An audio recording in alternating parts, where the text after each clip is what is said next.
សួស្តីអ្នកទាំងអស់គ្នាសុខសប្បាយថ្ងៃនេះខ្ញុំនឹងនិយាយអំពីការចំណេញហើយនឹងលក់នៅក្នុងផ្សារភាគហ៊ុនជាដំបូងខ្ញុំនឹងនិយាយតាមធម្មតាខ្ញុំនិយាយអំពី SPX ហើយនឹង NDX ទាំងពីរហ្នឹងជា index ក៏ប៉ុន្តែខ្ញុំកែវាបន្តិចខ្ញុំចង់ប្រើ SPY ហើយនឹង QQQ ទៅវិញប្រើអាពីរនេះដើម្បីមានប្រយោជន៍ផងដែរជាពិសេសចំពោះបងប្អូនដែលចង់ទិញវាជា ETF ពីព្រោះ SPY ជា ETF សម្រាប់ SP500 ហើយ QQQ ជា ETF សម្រាប់ Nasdaq សម្រាប់ technology អញ្ចឹងនេះជា SPY សម្រាប់ SP500 ជាប្រចាំខែតារាងនេះបងប្អូនឃើញយ៉ាងម៉េចឡើងសម្បើមមែនតើហើយវាមានចុះក្រោមពី 8MA ផងដែរប៉ុន្តែអានេះប្រចាំខែហើយប្រគំមួយនេះសម្រាប់ខែនេះវាមិនទាន់ដាច់ទេយើងត្រឹមតែនៅខែ3មិនសូវអាចយកបកគោនេះមកប្រើបានទេក៏ប៉ុន្តែបើយើងមើលបកគោពីមុនគឺថានៅខ្ពស់ឆ្ងាយពី 8MA តារាងដែលខ្ញុំចូលចិត្តមើលជាងគេសម្រាប់វិនិយោគសម្រាប់រយៈពេលវែងយើងមើល weekly chart អូខេ weekly chart បងប្អូនឃើញយ៉ាងម៉េចឃើញអានេះកោងចុះប៉ុន្តែវាអត់ទាន់ខ្វែងគ្នាទេអាទិត្យមុនធ្លាក់ចុះពណ៌ក្រហមអាទិត្យនេះទឹមថ្ងៃពុធទេឡើងមកវិញថាបើនៅក្រោមនេះធ្លាក់រហូតដល់កន្លែងនេះឡើងមកវិញថ្ងៃនេះបិទនៅកន្លែងនេះអាទិត្យនេះមិនទាន់ដាច់ទេបើយើងមើលតែបកគោមួយនេះគឺថាវាអាចឡើងទៅទៀតប៉ុន្តែដើម្បីឲ្យវាឡើងខ្លាំងត្រូវតែឡើងឲ្យហួសបកគោក្រហមនេះហើយជាពិសេសឡើងហួស 8MA ទៅរួចឬក៏មិនរួចថាមិនត្រូវពីព្រោះក្នុងរយៈពេលខ្លីវាស៊ីសងតាមព័ត៌មានប្រចាំប្រទេសប្រចាំសកលលោកហើយនឹងមានបញ្ហាអ្វីផ្សេងៗដែលទាក់ទងនឹងសេដ្ឋកិច្ចក៏អាចប៉ះពាល់ដល់ផ្សារភាគហ៊ុនផងដែរប៉ុន្តែយើងអាចថាចុះច្រើនជាងឡើងពីព្រោះកន្លែងនេះវាកោងរួចទៅហើយសម្រាប់ weekly chart យើងអាចទៅមើល daily តាមពិតទៅវាខ្វែងគ្នា 8MA ហើយ21វាជា down trend បងប្អូនឃើញកន្លែងនេះពណ៌ក្រហមហើយអានេះប្រចាំថ្ងៃមួយបកគោជាមួយថ្ងៃអញ្ចឹងកាលពីថ្ងៃច័ន្ទគឺថាឡើងច្រើនមែនទែនថ្ងៃអង្គារថ្ងៃពុធស្រកវិញក៏ប៉ុន្តែមិនស្រកណាទេយើងប្រើ SPY នេះយើងមើលយើងអាចទិញវាបាន index ដូចជា QQQ ហើយនឹង SPX យើងទិញវាអត់បានទេពីព្រោះវាជា index អញ្ចឹងយើងទិញរបៀបម៉េចពីព្រោះវាជា ETF យើងអត់មាន fair value ទេអញ្ចឹងយើងអាចទិញវាយើងមើលតារាងដូចគ្នាចឹងដែរប៉ុន្តែខ្ញុំចង់ចាប់ផ្ដើមពីតារាង weekly ចឹងយើងទៅ weekly chart នេះយើងអាចគូសដោយប្រើ Fibonacci retracement អូខេបើបងប្អូនមាន Thinkorswim យើង right click ហើយយើងមកកន្លែងនេះ Fibonacci retracement តាមធម្មតាយើងគូសវាពីក្រោមបានបំផុតនៅក្នុងគម្រោងយើងមើលហ្នឹងអានេះជា3ឆ្នាំអូខេអញ្ចឹងយើងទៅកន្លែងនេះមកកន្លែងនេះវិញមកចុចនៅបាននេះនៅកន្លែងនេះហើយយើងទាញឡើងទៅលើនេះទៅខ្ពស់បំផុតប្រហែលជាកន្លែងនេះឯងយើងប្រើ Fibonacci retracement ចឹងនេះជា weekly chart ឥឡូវនេះថ្លៃបើស្នាយើងចង់ទិញយើងចង់ចាំឲ្យវាមកប្រហែល600កន្លែងនេះជា55MA ប្រហែល630បើវាធ្លាក់ចុះមកហើយបើវាធ្លាក់ឬទៅចូលទៅទៀត623អានឹងយើងអាចទិញវាបាន SPY នេះបើសិនណាជាយើងទិញហើយយើងកាន់វារាប់ឆ្នាំយើងនិយាយពី3ឆ្នាំឡើងទៅវាអាចផ្ដល់លទ្ធផលមកយើងយ៉ាងតិចណាស់ពី 8 ឬក៏ 9% ក្នុងមួយឆ្នាំអាហ្នឹងក៏មិនអន់ដែរក៏ប៉ុន្តែបើយើងប្រៀបធៀបទៅយើងជ្រើសរើសក្រុមហ៊ុនវាតិចជាងពីព្រោះក្រុមហ៊ុនធំរឹងមាំវាលូតលាស់ច្រើនជាង 10% អាចជា5ទៅ10 20 25អីចឹងស៊ីសងតើមួយណាយើងប្រើវាអញ្ចឹងយើងមើល weekly ហើយយើងអាចទៅមើល daily យើងមើលរួចទៅហើយផងដែរនេះអញ្ចឹងយើងទៅមើលQQQ អានេះសម្រាប់ technology បើសិនណាយើងចង់ទិញជា ETF អានេះ week អានេះជា daily chart បងប្អូនឃើញមករយៈពេលនេះអត់មានតាណាទេឡើងចុះតាហើយអានេះជា200អានេះជា233 MA មិនតាន់ដែលបានធ្លាក់មកកន្លែងហ្នឹងទេហើយម្យ៉ាងទៀតវាមានទំនប់ជា support អីនៅប្រហែលកន្លែងនេះឯង594និង95អីហ្នឹងអញ្ចឹងយើងទិញវាដែរឬក៏យ៉ាងម៉េចតម្លៃប្រហែលយើងគួរទិញវាគេបើស្នាយើងទិញវាជា ETF បានន័យថាទិញវាជាកញ្ចប់មានក្រុមហ៊ុនច្រើននៅក្នុងហ្នឹងអានេះជា Nasdaq 100អញ្ចឹងបានន័យថាមាន100ក្រុមហ៊ុននៅក្នុងហ្នឹងដូចគ្នាចឹងដែរយើងអាចគូសវាជា Fibonacci retracement អានេះតារាងប្រចាំ3ឆ្នាំជាប្រចាំអាទិត្យយើងអាចគូសដូចគ្នាយ៉ាងយើងគូសមកទៅនេះ like this okay and then we add another line 23.6 like this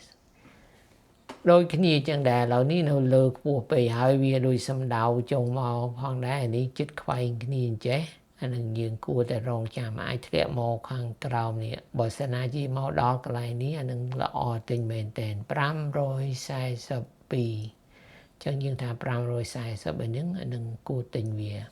ធ្លាក់មិនធ្លាក់យើងអត់ដឹងទេពីព្រោះដូចខ្ញុំទិញថាយ៉ាងស៊ីសង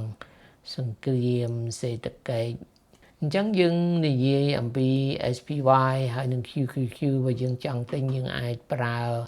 Fibonacci retracement យើងគូវាយ៉ាងនេះយើងទិញតាមតម្លៃវានេះជា23 38 50% ហ្នឹងឯងជាពិសេសវាមកកន្លែងដូច55 MA ឬមួយក៏កន្លែងនេះ233 MA គឺថាត្រូវតែទិញពីព្រោះយ៉ាងម៉េចថ្ងៃក្រោយទៅវាឡើងទៅលើបងប្អូនឃើញពីមុននៅកន្លែងនេះចុះមកដល់នេះឡើងទៅលើចុះមកដល់កន្លែងនេះឡើងទៅលើចុះហួសកន្លែងនេះពេល President Trump ប្រកាសtrade war បងប្អូនឃើញយ៉ាងម៉េច boom ឡើងទៅដល់លើនេះយើងទិញនៅក្រោមនេះប្រហែល420អីចំណេញមិនតិចទេឥឡូវនេះ607អានឹងហើយដែលយើងនិយាយអំពីការធ្វើវិនិយោគសម្រាប់រយៈពេលវែងហើយយើងទិញនេះទិញជាកញ្ចប់បានន័យថាមានក្រុមហ៊ុនច្រើននៅក្នុងនេះអូខេហើយយើងមើល SPY រួចទៅហើយដូចគ្នាអញ្ចឹងដែរគឺថាយើងគួរទិញនៅក្រោមនេះកន្លែងនេះរឹតតែល្អទៅទៀតចុះមកខាងក្រោមនេះប្រហែលជា610អីហ្នឹងឯងឬក៏ក្រោមហ្នឹងហើយបើសិនណាជាវាធ្លាក់រឹតតែចុះទៅទៀតយើងចុះទៅទិញចឹងទៅ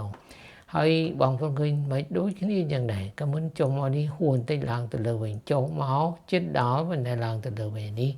ចុះហួសឡើងទៅវិញ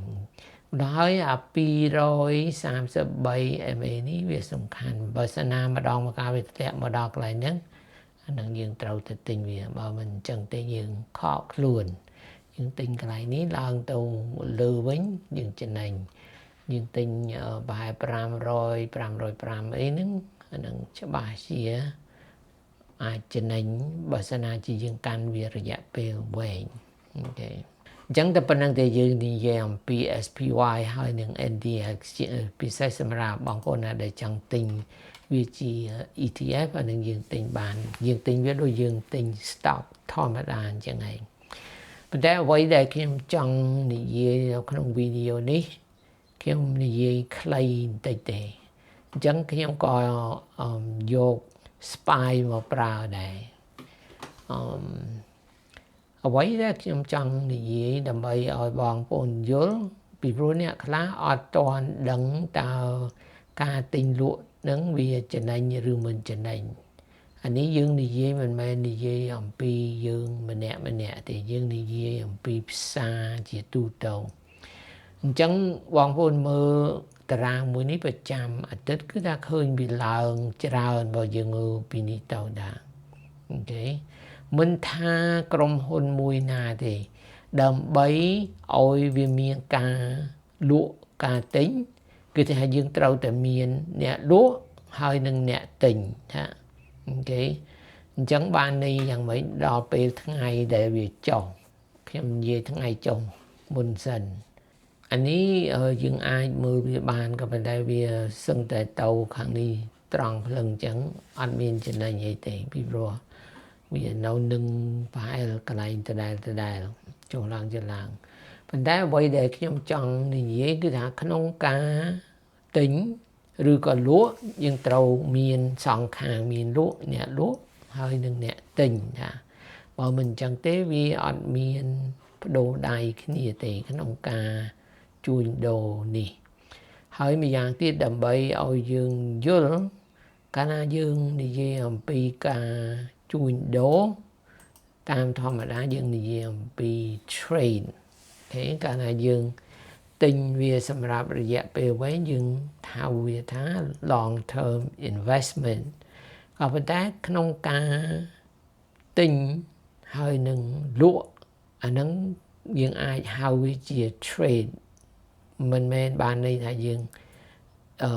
day trade អីទេអានេះក៏ការទិញឬក៏លក់តែប៉ុណ្ណោះអញ្ចឹងកុំឲ្យវាច្រឡំគ្នាខ្ញុំចង់និយាយថាកាលណាយើងនិយាយអំពីធ្វើវិនិយោគសម្រាប់រយៈពេលវែងយើងទិញយើងលក់ហ្នឹងក៏អាចហៅថា trade បានដែរប៉ុន្តែអ្វីដែលវាខុសគ្នាគឺថាគោលបំណងវាខុសគ្នាការទិញការលក់អានឹងយើងអាចហៅថាជា trade ក៏ប៉ុន្តែតាមធម្មតាកាលណាគេនិយាយអ្នកធ្វើ trader និយាយចឹងគឺថាបានន័យថាគេធ្វើវារយៈពេលខ្លីបានន័យថាទិញថ្ងៃហ្នឹងលក់ថ្ងៃហ្នឹងឬក៏ស្អែកអីចឹងទៅយើងអ្នកធ្វើវិនិយោគសម្រាប់រយៈពេលវែងយើងនិយាយខុសគ្នាយើងថាយើងធ្វើវិនិយោគមកយើងមិនមែនធ្វើ trade ទេថ្មីបើការទិញលក់ហ្នឹងជា trade ដែរអូខេអញ្ចឹងអ្វីដែលខ្ញុំចង់និយាយគឺថាចង់ឲ្យបងប្អូនយល់ថាកាលណាយើងទិញអ្វីមួយគឺថាមានអ្នកលក់ឬមួយក៏យើងលក់ក្រុមហ៊ុនណាមួយមានអ្នកទិញអញ្ចឹងបានន័យថាម៉េចយើងឧបមាថាយើងមើលបកគោមួយនេះអូខេអានេះជា SPY បកគោនេះមួយនេះឃើញថាឡើងតាអូខេវាបើកនៅក្រោមនេះវាបិទនៅលើនេះអញ្ចឹងជាពណ៌បៃតងអញ្ចឹងបានន័យថាវាកើនឡើងអញ្ចឹងបើយើងគិតវាឲ្យដល់តើមានន័យយ៉ាងម៉េចបើន័យថាម្នាក់សុទ្ធតែចំណេញមិនមែនទេពីព្រោះអាហ្នឹងវាតាក់ទងទៅនឹងយើងទិញនៅកន្លែងណាយើងលក់នៅកន្លែងណាហើយមនុស្សចូលរួមហ្នឹងគឺថាវាមានមនុស្សច្រើនមានចង់ទិញហើយមានអ្នកលក់ដែរលហើយថ្លៃហ្នឹងវាចេះដេញឡើងទៅអញ្ចឹងបើសិនណាជាយើងដឹងអ្នកណាទិញក៏យើងអត់ដឹងប្រកាសដែរតើគេទិញហ្នឹងចំណេញឬក៏អត់ស៊ីសងយើងទិញនៅឯណាបើយើងទិញតម្លៃថោកយើងលក់ថ្លៃអានឹងយើងចំណេញប៉ុន្តែចុះបើសិនណាជាយើងថ្លៃយើងទិញវាថ្លៃប៉ុន្តែយើងលក់ថោកអានឹងយើងខាតថាអញ្ចឹងបានន័យថាក្នុងការធ្វើជួញដូរនេះបដូរដៃពីមួយទៅមួយមិនមែនមានន័យថាម្នាក់សុទ្ធតែចំណេញនោះទេគឺថាមានអ្នកខាតមានអ្នកចំណេញដូចគ្នាយើងថាត្រូវការអ្នកទិញហើយនឹងអ្នកលក់អញ្ចឹងផងដែរអញ្ចឹងបងប្អូនត្រូវយល់ថាកាលណាយើងនិយាយអំពីថ្ងៃខ្លះពណ៌ក្រហមសុទ្ធតែធ្លាក់ចុះអញ្ចេះមិនមានន័យថាម្នាក់សុទ្ធតែខាតទេអាចអ្នកខ្លះគេចំណេញស៊ីសងគេទិញនៅឯណាពីព្រោះឧបមាថាបងប្អូនឯងទិញនៅក្រោមនេះគេឡើង chẳngថ្ងៃនេះវាធ្លាក់ចូលហើយបងប្អូនសម្រាប់ចាថ្ងៃនេះត្រូវការលុយខ្លាំងអញ្ចឹងអូខេលក់វាយកចំណេញអញ្ចឹងចំណេញច្រើនមកយើងទិញក្រោមនេះលក់នៅកន្លែងនេះក៏ប៉ុន្តែចុះបងប្អូនទិញកាវានៅកពូលលើនេះ697.84ហើយបងប្អូនឃើញវាចុះចេះស្លន់ស្លោអញ្ចឹងលក់ខ្លះអូខេឬលក់ទាំងអស់អញ្ចឹងបានន័យថាយើងខាតពីព្រោះយើងទិញលើនេះយើងលក់នៅក្រោមនេះអានេះគ្រាន់តែចង់និយាយជាទូទៅឲ្យបងប្អូនយល់ថាតើក្នុងការជួញដូរក្នុងការដូរដៃគ្នាទិញលក់ប្រចាំថ្ងៃហ្នឹងមានសុទ្ធតែអ្នកចំណេញទាំងអស់ឬមួយក៏មានអ្នកចំណេញមានអ្នកខាតពីព្រោះវាខុសៗគ្នាស៊ីសងយើងទិញនៅកន្លែងណាយើងលក់នៅកន្លែងណាអញ្ចឹងអានឹងតែប៉ុណ្្នឹងឯងគ្រាន់តែចង់និយាយវាជាទូទៅឲ្យយើងយល់ពីព្រោះអ្នកខ្លះឃើញថា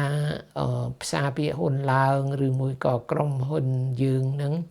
ដែលយើងមានកាន់ហ្នឹងវាឡើងអញ្ចឹងគេគិតថាអូសិតតែចំណេញមិនមែនទេស៊ីសងយើងទិញនៅឯណាបើសិនណាយើងទិញថ្លៃហើយវាស្រកចុះអានឹងយើងខាតប៉ុន្តែយើងអត់ខាតមែនទេបានន័យថាយ៉ាងម៉េចបានន័យថាយើងខាតនៅលើกระดาษគេហៅថា paper loss unrealized gain បានន័យថាបើសិនណាជាយើងចំណេញនឹងជា unrealized gain បើសិនណាជាយើងខាតអានឹង unrealized loss អូខេបានន័យថាវាគ្រាន់តែជាការចំណេញខាតនៅលើกระดาษបានន័យថានៅក្នុងបញ្ជីយើងអត់ទាន់លក់វាមិនទាន់ឃើញជាចេញពេញលេញយើងខាតយើងចំណេញនោះទេពីព្រោះឧបមាថាថ្ងៃនេះយើងខាតក៏ប៉ុន្តែស្អែកឡើងក្រុមហ៊ុននឹងមានព័ត៌មានអីល្អម្នាក់ចង់ទិញអញ្ចឹងតម្លៃវាឡើងទៅវិញអញ្ចឹងទៅផងដែរអ្វីដែលសំខាន់ដែលខ្ញុំចង់ឲ្យបងប្អូនយល់គឺថាកាលណាយើងទិញភាគហ៊ុនឬក៏លក់ភាគហ៊ុនមិនមែនម្នាក់មានបំណងដូចគ្នាទេហើយចំណេញខាតហ្នឹងក៏មិនដូចគ្នាដែរអ្នកខ្លះគេទិញពីព្រោះគេចង់លក់ភ្លាមឬក៏គេកានពី3ថ្ងៃឬក៏ពីបែបទៅឬក៏លក់វា3-4ឆ្នាំក្រោយមកហើយក្នុងមួយថ្ងៃមានអ្នកទិញអ្នកលក់រហូតពីព្រោះអ្នកខ្លះជួញដូររយៈពេលខ្លីអ្នកខ្លះជួញដូរសម្រាប់រយៈពេលវែងក៏ប៉ុន្តែមិនវែងណាស់ទេហើយមានអ្នកផ្សេងទៀតទៅចង់ធ្វើវារាប់ឆ្នាំហើយគេថាមានអ្នកលក់អ្នកទិញរហូតហើយមិនមានន័យថាសុទ្ធតែចេញសុទ្ធតែចំណេញឬក៏ខាតទាំងអស់គ្នាទេស៊ីសងតើយើងទិញនៅតម្លៃប្រមាណយើងលក់នៅតម្លៃប្រមាណនៅក្នុងវីដេអូនេះតែប៉ុណ្្នឹងទេខ្ញុំគ្រាន់តែចង់និយាយអំពីតម្លៃទូទៅចំណេញខាតទូទៅក្នុងការធ្វើជួញភាគហ៊ុនក្នុងការ trade ភាគហ៊ុនហើយខ្ញុំចង់បញ្យល់តើអ្វីទៅយើងហៅថា trade អ្វីទៅជាធ្វើវិនិយោគសម្រាប់រយៈពេលវែងអ្វីដែលយើងថា trade ក្នុងការទិញភាគហ៊ុនសម្រាប់រយៈពេលវែងក៏យើងអាចហៅវាជា trade ដែរគឺថាការដោះដូរដៃពីម្ខាងទៅម្ខាងដើម្បីលក់ឬក៏ទិញភាគហ៊ុនអាហ្នឹងតែប៉ុណ្្នឹងទេខ្ញុំមានក្រុមឯកជនរបស់ខ្ញុំដែលខ្ញុំផ្ដល់ព័ត៌មានកាលណាយើងទិញក្រុមហ៊ុនណាហើយកាលណាខ្ញុំទិញខ្ញុំចែករំលែកនៅក្នុងក្រុមឯកជនផងដែរហើយបន្ថែមពីនឹងទៅទៀតមានជាមេរៀនហើយនឹងយើងអាចធ្វើការស្រាវជ្រាវក្រុមហ៊ុនដែលយើងចង់ទិញតាមពិតទៅខ្ញុំធ្វើរួចទៅហើយបងប្អូនគ្រាន់តែមើលតើ fair value វានឹងប៉ុន្មានហើយខ្ញុំអណែនាំពយល់តើយើងមើលតារាងនឹងយ៉ាងម៉េចសម្រាប់ក្រុមហ៊ុននឹងទីតាំងកន្លែងណាដែលយើងគួរទិញជាដើមអូខេបងប្អូនចង់ចូលរួមខ្ញុំដាក់ link នៅខាងក្រោមអរគុណអ្នកទាំងអស់គ្នាដែលបានមើលវីដេអូនេះជួបគ្នាលើកក្រោយទៀតបាយបាយ